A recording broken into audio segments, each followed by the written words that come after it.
Hello, everybody. Welcome to our first official day of PD.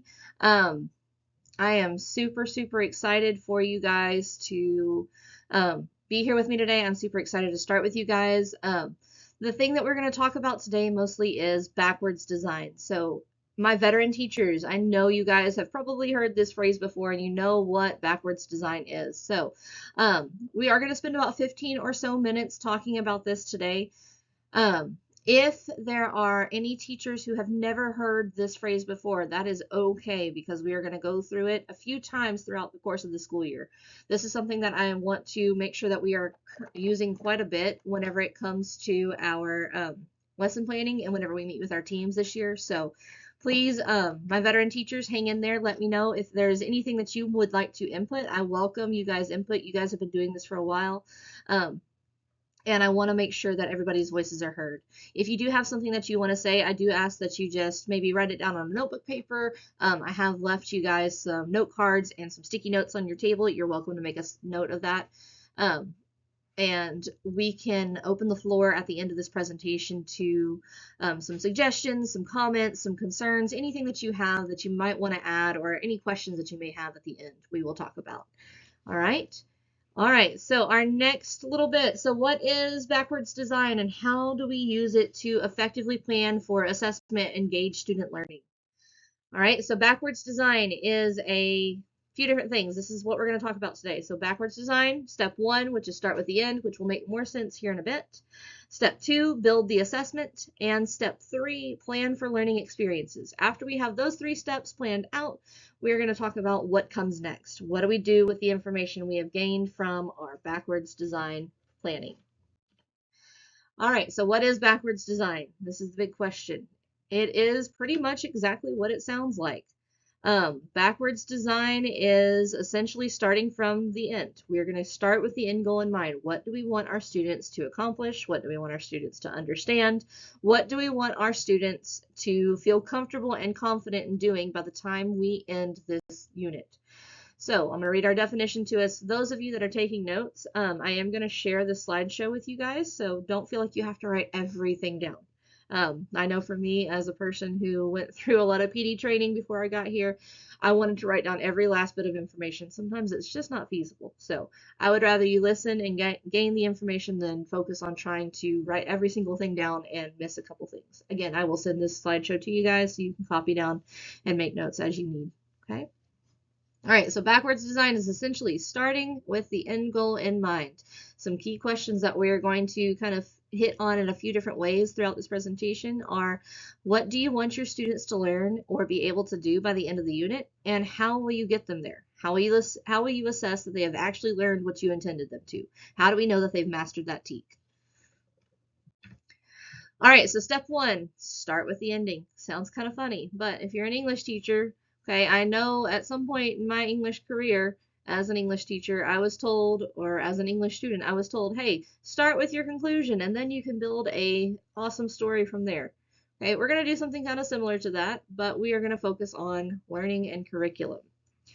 So step one, identify your target TEK. I know at a few meetings I've had with some admin that you guys started picking out your prioritized TEKs last year. We're going to continue on with that. So if you were not involved with picking your prioritized TEKs, you're going to be involved in that process this year. I plan on getting with those teachers that were involved with that last year and just having a conversation with you guys to see what did we land on, how did we land there, how did we decide that these were our priority. Once we have that identified, I'm going to bring in a couple of our new teachers just so we can get them in on the experience and kind of build our teaching staff from the inside out. We want to make sure that all of our teachers are getting as best as information as they can. All right, once you've identified your target TEK, you need to identify what your desired outcome is. So what do you want to have as a goal? So that's where it's going to come into writing out your goals and learning objectives for this particular TEK or TEKs that you plan on doing. Some units have multiple TEKs, most of them have multiple TEKs, but every now and then we want to focus on just a singular TEK like we are in our example for today. So setting those goals, do we want to have 65% of our students have mastery of this TEK by the end of it? Do we want to have 75, 85, 100% of our students showing mastery of this TEK by the end. That's what you guys are going to do in your team meetings. You're going to come up with a reasonable, that's our keyword there, and measurable goal for you to measure, did my students master this TEK? Am I doing the things that I need to do to make sure that the most students possible are reached and understanding the TEK by the end of this? Okay. All right, so our example TEK that we're going to talk about today, my ELA teachers, you're going to love this one. So TEK 7.5F. Okay, so the TEK for that one is the student is expected to make inferences and use evidence to support understanding. All right, so our main takeaway here, if we're going to do our breakdown TEKs, which we're going to have a presentation on how to break down TEKs a little bit later in the afternoon. I have some really awesome graphic organizers for you guys that we're going to use through that. So if you're unsure how to break down a TEK, that is the training for you. Everybody's going to be in there. It shouldn't take us too long. It'll be about 15 to 20 minutes again. Okay. All right, so our goal that we have set for here, okay, we are focusing on inferencing. So we want to make sure that our students are able to inference. We want to make sure that they are able to support their inferences with evidence from the text. Okay, that is a big thing that we're going to focus on. So not just, I think this is the answer, but why do you think this is the answer? This can help them in not only inferencing, this can help them in their math class. Okay, this is my answer, but why do I think this is my answer? What work do I have to show, to prove that this is the answer? In your social studies class, okay, I think this is the right topic for this particular discussion post, but what evidence do I have for that? Okay, same thing for English. I think this is the right answer, but what text evidence do I have to support this? Okay, so the goal that we've set for our scenario today is 75% of our students will score a 4 out of 5 on TEK 7.5F. This will be based on a DMAC CFA using star-based text and questions. So we are going to focus on some CFAs. So this is something that we would do repeatedly throughout the unit. It's not just a one-time 5-question quiz and seeing how they're doing. No, it's going to be 2 or 3 or maybe 4, depending on how long our unit is, times that we use this particular CFA with some different questions. We don't just want to give them the same questions over and over again. That's not helpful. Eventually, they will memorize the answer choice and it won't be accurate data. So we need to make sure that we're creating new CFAs for each one of our situations here. All right, so building the assessment. Okay, that is our step 2. Step 2 on building the assessment, we are going to build a assessment that really focuses on our TEK that we're targeting.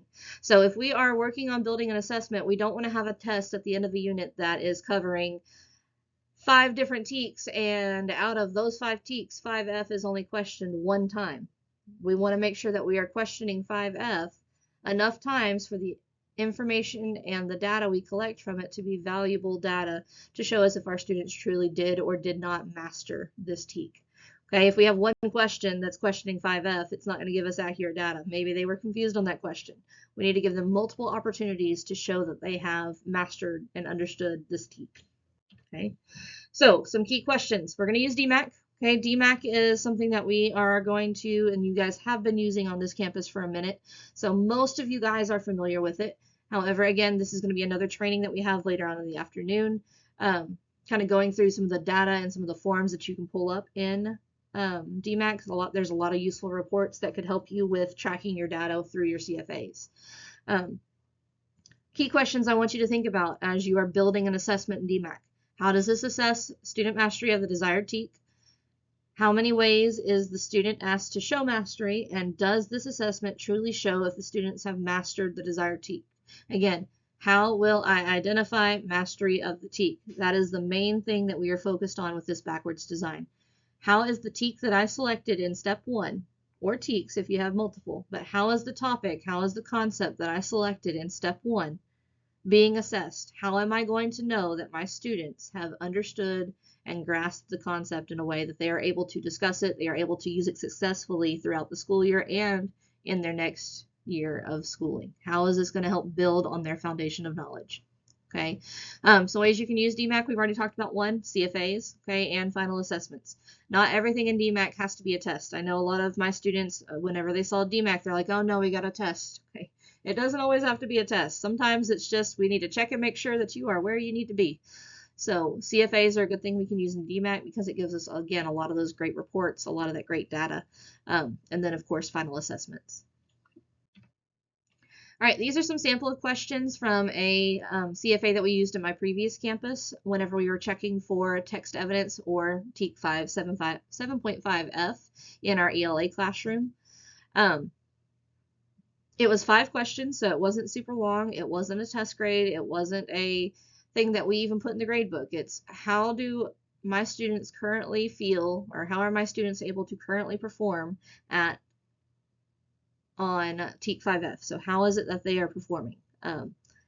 This is where we were able to start building in some of those prevention loops. So after each CFA, if we notice that little Jimmy and Sally Sue were still not getting it, they were at a 1 out of 5 on their score, we could put them in our small group rotation. So whenever we break out into our independent activities, we could have them at our teacher table for that day. We could go through and we can make sure that they are understanding the TEK. Okay. How is this objective, or how is this CFA tied to our goal? What objective does it cover? I will be able to use details from the text to support inferences I've made based on what I've read. They've given them a small piece of text evidence, okay, or a small piece of text to read. They've given them a question that requires them to go back into the text and justify, okay, this is why I got this answer. It's the justification process. All the questions that you're going to see on this particular assessment, again, it was only 5 questions. It was a CFA. We're just checking to see, hey, where are you at? We're giving you small chunks of a question on each one, okay? Or small chunks of a text on each one, sorry. This kind of fits in with our goal of how do I want a certain amount of my students to reach a 4 out of 5 score on their CFA. All of my CFAs for this particular unit, for this particular TEK, would have 5 questions on it. Let's say Jimmy John and Sally Sue got 1 out of 5 on the first one. After doing some small groups, some intervention, some more practice in class, they were able to get to a 3 out of 5 on the next one. And then they were able to get to a 4 out of 5 and then eventually a 5 out of 5. We want them to master it. That's what these CFAs are used for. Okay. The main thing we need to make sure on our CFAs and our assessments is that they are, again, tying back to that TEK. If it does not truly assess the targeted TEK or TEKs, you need to stop and reevaluate that assessment. I'm not saying it's a bad assessment. It could be a fantastic test. But if it is, again, only questioning TEK 5F 1 time out of 20, it's not going to give us beneficial information. Maybe our students are doing great on TEK 6C and 2B, but that 1 5F question, they just bombed because they didn't understand the way it was questioned, they didn't understand the concept, or they are truly not mastering that TEK. We need to make sure that we have enough on there to allow for maybe they just didn't understand the wording of that question, or maybe they kind of get it but don't fully get it. So if they're getting 3 out of 5, that means that they're getting there. They're making progress. They understand it sometimes, but we need to work on some different ways of presenting that question to them. So step 1 is connected to step 2 by making sure that our step 2 assessment is focused on the targeted TEKs that we are focusing on. Okay. We have to make sure that our assessments are testing what we have taught them, what we have been working on in class. All right, moving on to step 3. So plan the learning experiences. So what is it that we're going to do with our students in our classrooms as teachers to make sure that they understand this topic, to make sure that they understand the TEK? There's lots of different ways that we can do this. The questions I want you to focus on is, based on the assessment that you have built, how will you ensure that your students understand and master the targeted TEK? So how are they, again, tying back to that question, that TEK in step 1? And then do these activities reinforce learning that will lead to your students mastering the desired skill? So regardless if they are digital, regardless if they are star-based, regardless if they are hands-on, outdoors, creative, whatever it may be, are these things that you are doing in your classroom reinforcing the TEK that you want your students to show mastery in? All right, some examples of this reinforcing activities. Now, this is a very small list, there are tons of different ways that you can differentiate in your classroom. The main thing that I want you to understand for this is we have to differentiate in order to reach as many learners as we can whenever it comes to focusing on a particular TEK. So again, we have some key questions. How does this assess student mastery of the desired TEK? How many ways is the student asked to show mastery? So what type of questioning is it? Is it all multiple choice? Is it written? Is it creative? Is it verbal? What kind of ways do we give them to answer? And does this assessment truly show if students have mastered the desired TEK? Okay, so again, we're tying it back to that step one. Are they able to be successful on this assessment that we created? Be it verbal, be it online, be it testing, whatever it may be. The assessment that we choose for this TEK or TEKs, are they able to successfully show us that, yes, we have mastered this, I understand it, we can move on and be successful with our future learning in future activities and in future grade levels? Okay, so again, differentiation is important. Activities that reach multiple student learning abilities, okay, visual, auditory, the ones that like to do hands-on stuff, our kinesthetic learners that need to be moving around a little bit. However they learn best, are we planning activities to reach a majority of our students? Okay, and then activities that allow for hands-on learning, differentiation through small grouping, and digital and print activities. I am never going to say teach to the test, but we do have a pretty major test at the end of our school year, our STAR test. Our STAR test is online, so we need to make sure that we are exposing our students to at least some digital aspect throughout their learning. We need to make sure that they are able to use their computer successfully, that they are able to type a extended constructed response successfully, that they are able to navigate their mouse and their clickers and their keyboard and all the different things that they need on their STAR test. So planning those activities at the beginning of the school year helps expose them to what they need for later on in April and May. So do you have differentiated activities? It's not always come in, grab your pencil, grab your paper, we're going to take some notes and turn it in. Okay, give them something different to do. Let them be hands-on, let them be active parts of their learning. Okay. All right, so again, the connections that we've made here, the activities do need to help your students build a mastery of the targeted skill, of the targeted TEK. So whatever it is that you're doing in your classroom, is it going back to mastering, in our example, TEK 7.5F? Is it going back to mastering this cluster of TEKs that you have in this math unit or the social studies unit or the science unit, whatever it may be? Okay. Are the activities related to the topic you want them to master? So what do you do next? We've got our 3 steps. We have started out with, we're going to pick our TEK, our targeted skills that we want to make sure that they understand. We have our assessment that we built. So we have something that they are going to show us that they understand this or they don't understand this, and we're going to assess from there. And then we have our activities. Okay, how are we going to get this information to them? What happens next, something that I'm a huge proponent of, is tracking. How are you going to track your student progress? How are you going to track what your students are doing and how well they're doing or where they're struggling? What will you track? Will everything that you do in that classroom go in this tracker? Or will you pick targeted activities that you feel like identify this TEK or target this TEK in a specific way that you can show a measurable growth or regression in? And then will your students be active members in their tracking? I think it is a very important thing that our students are active in tracking their academic progress. I think it helps them build ownership of their learning, and I think it helps them see where they're at and where they need to be, and it allows them to feel good about themselves when they finally master that TEK that they have been struggling with since first grade. So what are you going to track? How are you going to track it? Who's going to track what? All the different things that go into that. Okay.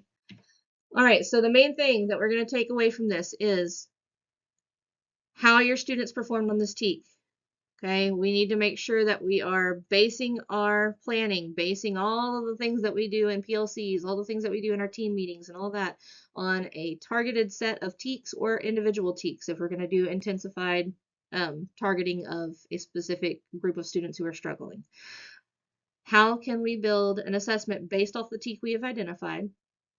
And how can we create activities that will support student success on that assessment? Okay. All right, I know that was a lot of information that I threw at you in a very short amount of time. I did promise that we would have some questions at the end, time for questions at the end. So at this point, if you did have any questions, I'm going to open the floor up to you guys. I am very appreciative of you guys sitting and listening to all the things that I have to say about backwards design. I think it's something that's really going to benefit this campus. So Um, Thank you for your time. I appreciate you guys listening, and I am super excited to start this year off strong with you guys. If there's any questions, I'd be happy to take them now. Thank you.